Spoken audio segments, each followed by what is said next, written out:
So today is a video focused mostly and basically only on the hairline, and I wanted to get a little bit in depth with this video and show you guys how I get it to look so natural and look so good. So we have this wig from Afsisterwig. I love the curl. It's a nice spiral curl, but check out this hairline, guys. Like, all the work is done for you. There is no plucking, there is no bleaching. It is hand tied knots, so it's really tiny and it looks so realistic, especially in person. So as you guys know, I posted this wig on my Instagram and you guys were all asking me deets on it because look at that. All the work is honestly done for you. Like, they have really improved on their wigs, and I think this is probably the best, one of the best laces and hairlines that I've ever really seen.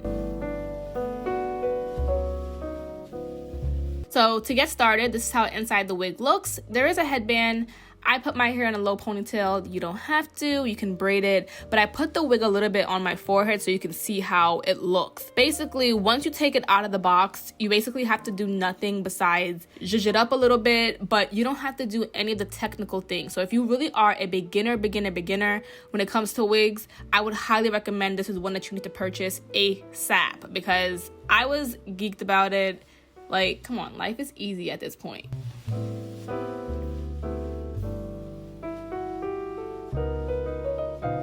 So go ahead and cut the lace, slide the lace back to where you will want it. Now, don't put it too far back because it will make your forehead look large. And I have a huge forehead. So put it where you're comfortable. I also am using glue in this video. You guys know I am a fan of glue. I mean, I am not a fan of glue, but lately I have been a fan of glue. So I would say when you're doing this, just make sure you do not put it on your actual edges, because your hair will not be there when you take the wig off, most likely, especially if you don't take it off right.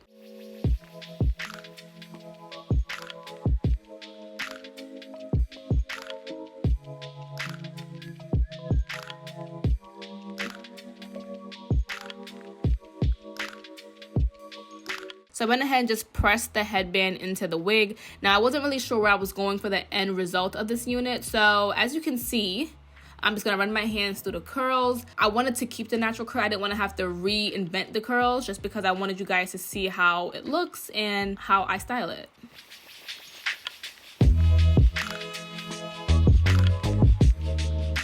So with this, I did use a very tiny scissors. You can use whatever scissors you have accessible, but I would say if you really want a more precise hairline and for the lace to be cut very neatly, I would say the tinier the scissors, the better. Just make sure that's really sharp. So I believe this is a facial hair scissors, whatever. I used that, or if you have a really good hair cutting scissors that's very sharp and very, gets to the small things, use a scissors of that sort. And then roll back any pieces that you feel did not glue down, and go ahead and put the glue there and press it into your skin. So the hairline is going to be a very tedious portion of the wig. I always stress that, so do not rush this part.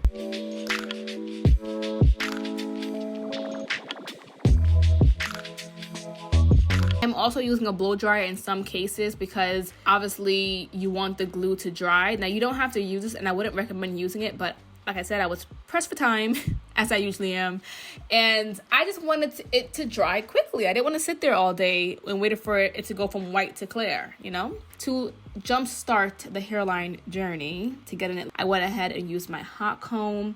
If you have a curling iron or a curling wand, definitely use that as well. Trim off any excess lace because you don't want to have the lace just sitting all around your hairline.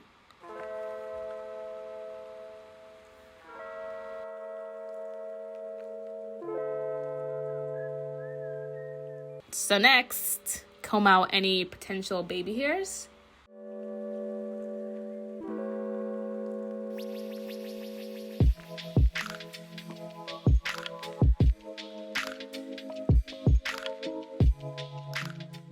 Once you've done that, now this is really risky because you might burn yourself, so I would say don't even do it. I just did it with the hot comb, but you do want to trim the hairs that you are going to be leaving out around the hairline very small, and get a edge control brush and some hairspray and spray it, and we're going to use that to really sculpt the baby hairs versus you use an edge control or gotta be glue, the gel, or anything like that. So this kind of makes life a little easier.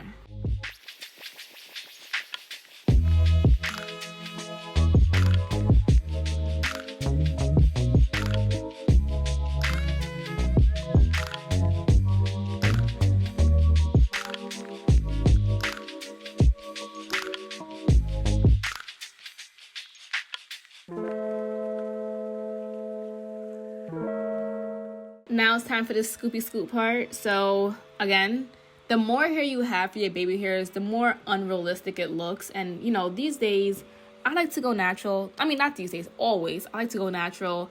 So I'm just gonna spend time just really just making this look like it grew out of my own head. So I feel like for me, the least baby hairs, the better. Now, one thing I never really do though is middle baby hairs. Like, I never really do this part, but for some reason I was, you know, drawn to being very different this day. I don't even think I kept it there, and if I did, it was very thin.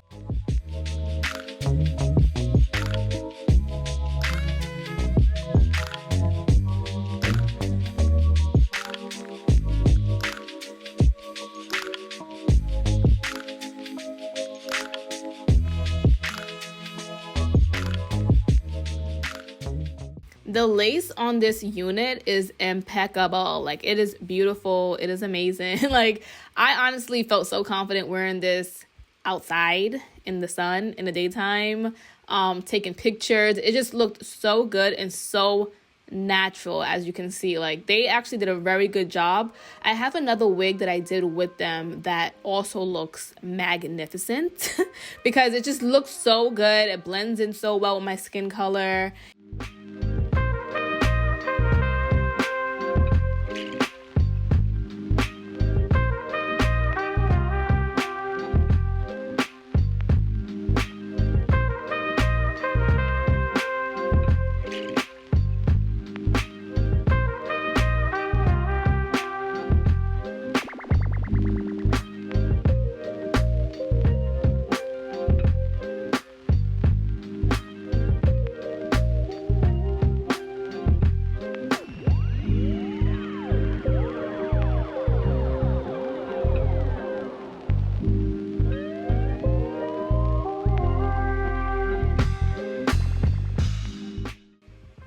And I'm so particular about my hairline, so this is why I put in all that work. Now, I do want to show you how the lace looks on my arm in case those who can't really see it. I did spray it on my arm, and then I blow dried it like how it would be on my forehead, and you'll see how good it blends into my skin.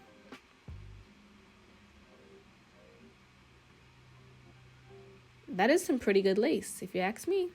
Anyways, thanks for watching this video, guys. I hope you guys all enjoyed it, and I will see you in my next one.